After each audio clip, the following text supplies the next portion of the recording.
Dan, I would say a game of two halves, but it wasn't. It was a game of 75 minutes versus 15 minutes, and Spurs came up trumps again, though, and win 3-1. I don't think we played well, and I think if it weren't for Johnson pressing and we grabbed that goal, I don't think we would have finished playing well. I think the fact that we scored that goal in that minute, it like gave a boost to the team to like lift up the performance. I don't think if we don't score that, I don't think we boost our performance from there. But I was disappointed. First couple minutes we were very sloppy. Like first half we were sloppy. We weren't creating any chances. I think we like first half we had like 0 shots on target, and I was disappointed. But 25, we had one shot on target. Still, it's disappointing.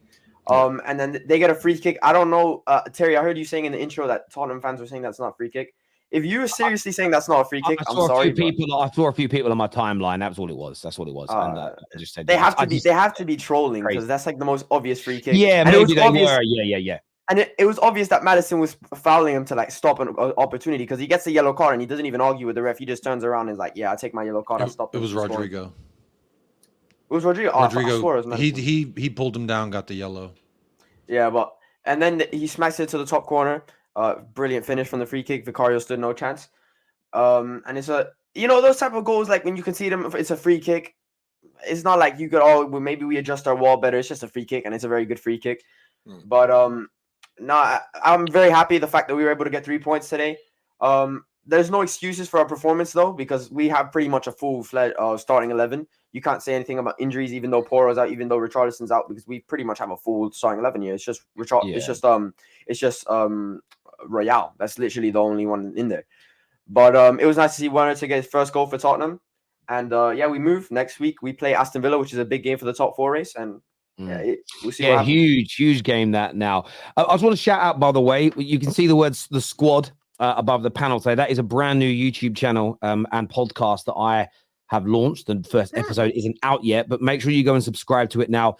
I am doing it with one of the biggest YouTubers in the world. It's going to be a weekly show that comes out, so I'd love you all to participate in that. So go and get subscribed now to that channel by scanning that QR code or clicking the link in our description. It's also pinned into the live chat as well. So make sure you go and get sort of not signed up, but just subscribe it, bell notification buttons as well. Jacob, what did you make of it today from Spurs? Because it was quite lackluster for the first 75 minutes. And I think, as young Dan said, it took your equalizer to really get going. What do you think the problems were for Spurs today? Well, for me, I mean, we dominated possession in the first half, but like Dan said, we were just not doing anything with it. And I'm getting real annoyed with this. When we get down in the final third, we just do this horseshoe football, and it's really annoying to see. And whenever Richarlison's up there, he never really tracks back and receives the ball and doesn't link up well. And I thought Son tried to in the second half of the first half, but really the first 45, very, very forgettable. Timo Werner obviously threw on goal, very disappointing. That's kind of what we thought he would do. We all know that one good thing he does is run, and all the rest is secondary. And honestly, it was very disappointing. We could have been up 3-1 by the time that they scored that, to be quite frank.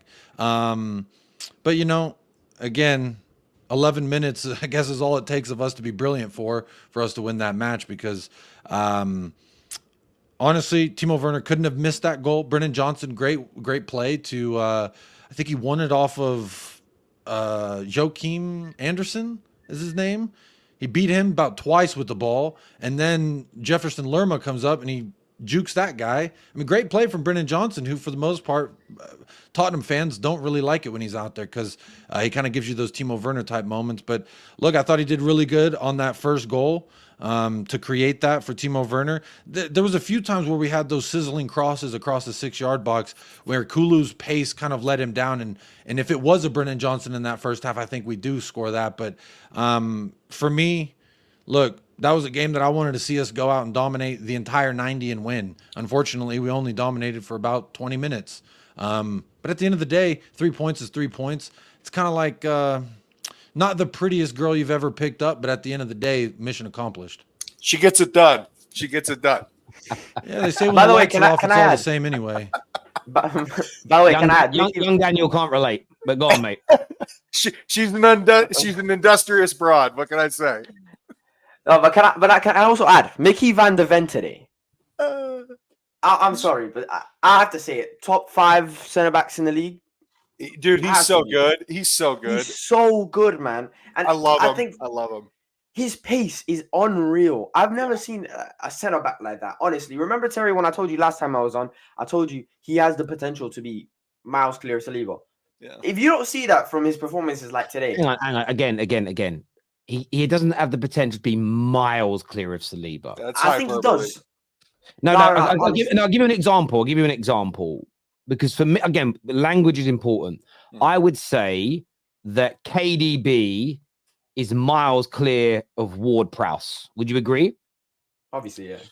So there's never going to be that big a differential between Saliba and Mickey van der Ven, even if Mickey van der Ven's better than him. So you could say he's better, but again, once you go into the realm saying clear, he's not going to be clear of him. But Mickey van der Ven's great. I think Mickey van der Ven is excellent. I think he is a really good defender, and he has that recovery pace. So even if he's caught out because of the high line, he can get back. And I do think you're right. I think he's a top centre back. And that's part of it for me too, because Tottenham fans, all these 2 weeks while we didn't play, we're talking about, oh, how dare Postecoglou put Ben Davies as a fullback and invert him? You should have put Van de Ven out there. Apparently, all these FIFA merchants know more than a manager who's managed for 30 years, because Postecoglou, by not putting Van de Ven out there on the left, can continue to play the way that we want to play by having him as our last lying man, the last guy to clean up for us. He does it every single time. Romero had like 3 bad passes that led to counterattacks for Crystal Palace, and I think 2 out of the 3, Mickey van de Ven cleaned up himself. So for me, I really think that Mickey van de Ven, while I still want to give him time, he's a young man and he hasn't even played a full season yet. And by the end of this season, it won't even be 38 matches that he played. So I do want to give him time and not put a whole heap of expectations on his shoulders.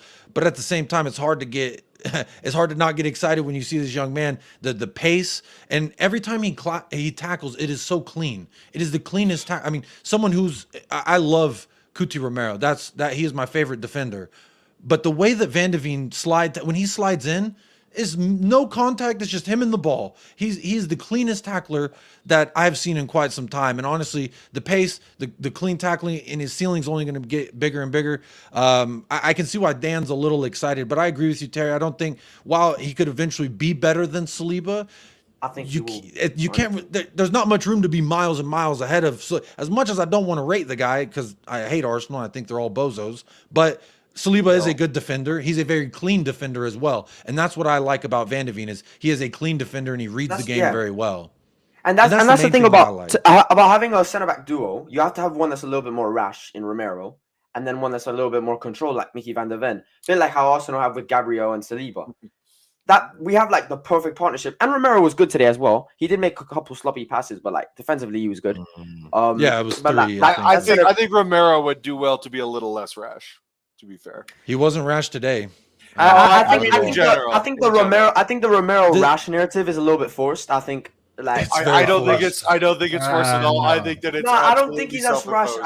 I think it's so. This is what happens when all the big clubs play at the same time, and then people base their opinions on Romero off of what they remember. And what you remember is Chelsea. What you remember is.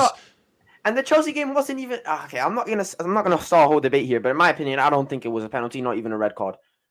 He gets the ball. And he clears. Listen. I get you're a Spurs fan, but it is a penalty. You can't.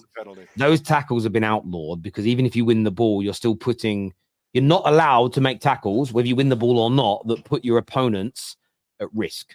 So Terry, what I can do as a footballer is I can see a player's going to clear the ball, so I can stand right in front of it. So and after he clears it on the follow through, he catches me, and we're going to get a penalty. No, so on a clearance, so if he was trying to boot the ball, trying to kick the ball, and he kicks the ball and there's a follow through, it's not a challenge. It's not 2 players challenging for the ball. Therefore, it isn't a red card. They actually gave one for that. That's strangely.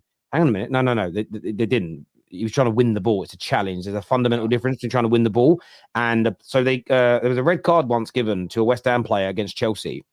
And I want to say it was Soufal. He cleared the ball. No, it was Algier. Algier, sorry. Yeah, he cleared the ball. He didn't make a challenge. He cleared the ball. And the follow through of his clearance was like shin high studs, and VAR sent him off. They then rescinded it and apologized because it wasn't a challenge for the ball. So if you're challenging to win the ball, or you're challenging to block the ball and you do it, it's a red card offense. If you're clearing the ball, so if Romero had control of the ball and booted it clear and his follow through came up and hit the guy's shin, you're right, then it wouldn't be a red card. But as he was trying to stop the ball or get the ball or block it, it becomes a challenge. And if you endanger your opponent, whether you touch the ball first or not, it is a red card. It's not debatable. It's the law of the game. Sure, yeah, I think that's where I disagree with you in the fact that I think he is clearing it. I think the ball is before him, and I think it was Enzo who was farther in front of him. The ball is there, and he sees Enzo, so he clears it. He like swings his foot back and then clears it, and then catches him on the follow through. He's clearing the ball from the ball. Was he in control of the ball? In my definition of being control of the ball, I think you got to be the closer one to the ball, and I think he was miles closer to the ball than Enzo Fernandez. No, was he in control of the ball? He didn't have the ball, but he was clearing it. Exactly. So again, the clearance would be you have possession or you have clear control of the ball, and you're able to clear it different. He also lunges. That's not like when I say clearance, I'm talking about standing up and kicking the ball. He wasn't doing that. But look,